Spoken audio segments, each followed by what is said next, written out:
சமையல். இன்றைக்கி நம்ம சமையலில் என்ன செய்ய போகிறோம் அப்படின்னா, ஆட்டுக்குடல் கிரேவி எப்படி செய்யலாம் அப்படிங்கிறத இந்த வீடியோவில் பார்க்கலாங்க. அதை எப்படி செய்கிறது, அதுக்கு தேவையான பொருள் என்ன அப்படிங்கிறது வந்துங்க பார்க்கலாம். ஆட்டுக்குடல் கிரேவி செய்யறதுக்குங்க, ஆட்டுக்குடல் வந்து ஒரு 3/4 கிலோ எடுத்துக்கிறதுங்க. இது வந்து நல்லா பச்சை தண்ணியில் வந்து ஒரு 4-5 டைம் நல்லா கழுவி எடுத்துக்குங்க. அதுக்கப்புறம் வந்து வெதுப்பான தண்ணி வச்சு ஒரு டைம் கழுவி எடுத்துட்டிங்கன்னா இதில் கவுச்சி வாசமெல்லாம் போயிருங்க. சுடுதண்ணி ஊற்றி கழுவுனா நீ வந்து சமைச்சிடலாங்க. குடல் கிரேவி செய்யறதுக்குங்க, இப்போ அடுப்பில் வந்து ஒரு குக்கர் வச்சுக்கிறேங்க. குக்கர்லேயே வந்து 1 பார்ட்டாக செஞ்சுக்கலாங்க. ஒரு 2 டேபிள் ஸ்பூன் அளவுக்கு எண்ணெய் ஊற்றிக்கலாம். 2லேருந்து ஒரு 3 டேபிள் ஸ்பூன் ஊற்றிக்குங்க. எண்ணெய் சூடாகிடுச்சுங்க.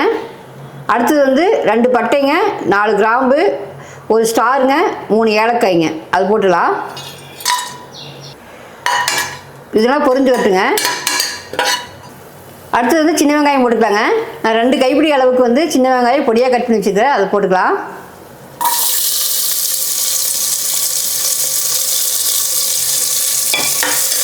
சின்ன வெங்காயம் நல்லா வதங்கி வரட்டுங்க.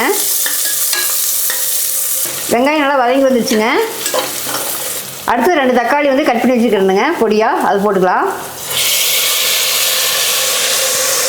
தக்காளி வந்து நல்லா மசிஞ்சு வரட்டுங்க, அந்தளவுக்கு வதக்கிடலாம். தக்காளி நல்லா மசிஞ்சு வந்துடுச்சுங்க. அடுத்தது வந்துங்க இஞ்சி பூண்டு 2 ஸ்பூன் போட்டுக்கலாங்க.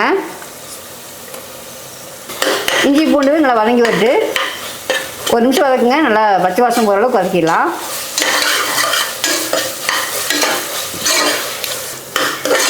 இஞ்சி பூண்டு நல்லா வதங்கிடுச்சுங்க, பச்சை வாசம் போயிடுச்சு.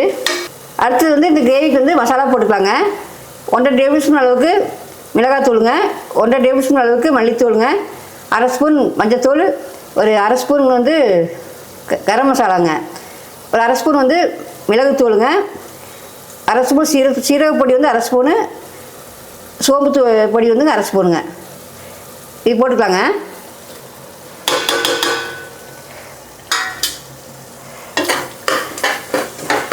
இதை போட்டு 2 நிமிஷம் பரட்டி விடலாம். மசாலா வந்து நல்லா வதக்கிட்டுங்க. எண்ணெயில் வந்து நல்லா வதங்கி வந்துடுச்சு. இந்த பச்சை வாசமெல்லாம் லைட்டாக போயிடுச்சுங்க. இந்தளவுக்கு வதக்கிட்டேன். அடுத்தது வந்து குடல் போட்டுக்கலாங்க. நம்ம கழுவி வச்ச குடலை வந்து போட்டுக்கலாம்.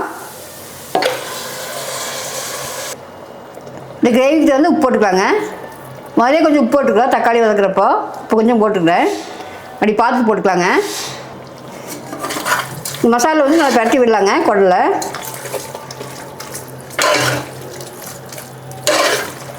அடுத்தது வந்துங்க மல்லியும் கருவேப்பிலையும் போட்டுக்கலாம். போட்டு 1 நிமிஷம் கலந்து விடுங்க. பாருங்கள், குடலெல்லாம் வந்து மசாலா வந்து நல்லா கலங்கிடுச்சு. நல்லா கொதி வந்துச்சுங்க. இதுலேயே வந்து இப்போ இந்த அளவுக்கு கொதி வந்ததுக்கப்புறம் நம்ம தண்ணி ஊற்றிக்கலாம். தண்ணி வந்துங்க ஒரு அளவாக ஊற்றிக்கலாங்க. கிரேவி அளவுக்கு ரொம்ப ஊற்றக்கூடாது, இந்தளவுக்கு ஊற்றிங்கன்னா போதும். குக்கரில் வந்து தண்ணி வந்து கம்மியாகாதுங்க. அதனால் வந்து ஒரு 2 டம்ளர் ஊற்றிங்கன்னா போதும். இந்த இடத்துல உப்பு செக் பண்ணிக்கலாங்க. உப்பு அளவாக இருக்குது. நீங்கள் உப்புக்கே பத்தலைன்னா கொஞ்சம் போட்டுக்கலாம். அந்த ஸ்டேஜில் நல்லா கலந்து விட்டுலாம். பாருங்கள், இந்த ஸ்டேஜில் மூடி போட்டுடலாங்க.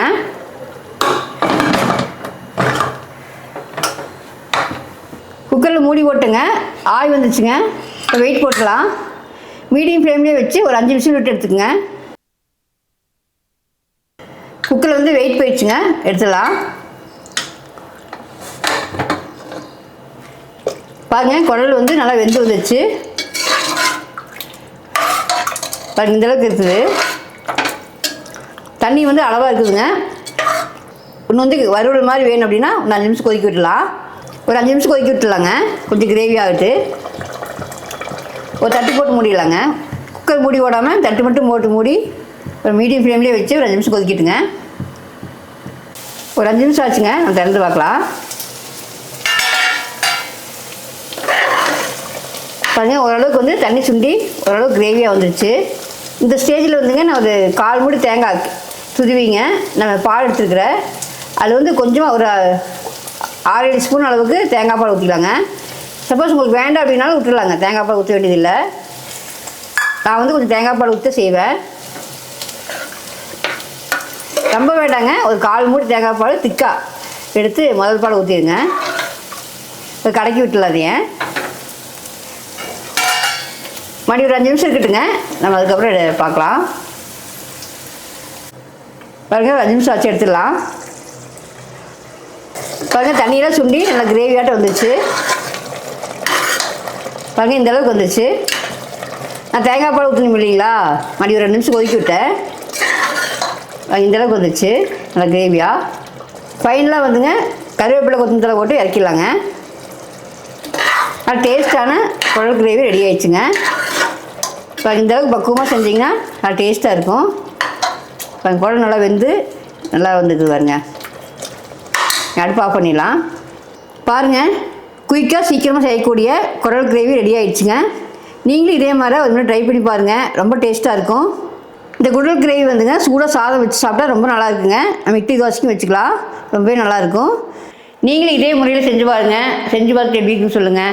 பிடிச்சுன்னா ஸ்ரீதேவி சமையலுக்கு சப்ஸ்கிரைப் பண்ணுங்கள், லைக் பண்ணுங்கள், உங்கள் ஃப்ரெண்ட்ஸ்க்கெலாம் ஷேர் பண்ணி விடுங்க. மீண்டும் நல்ல ஒரு ரெசிபியோடு சந்திக்கிறேங்க.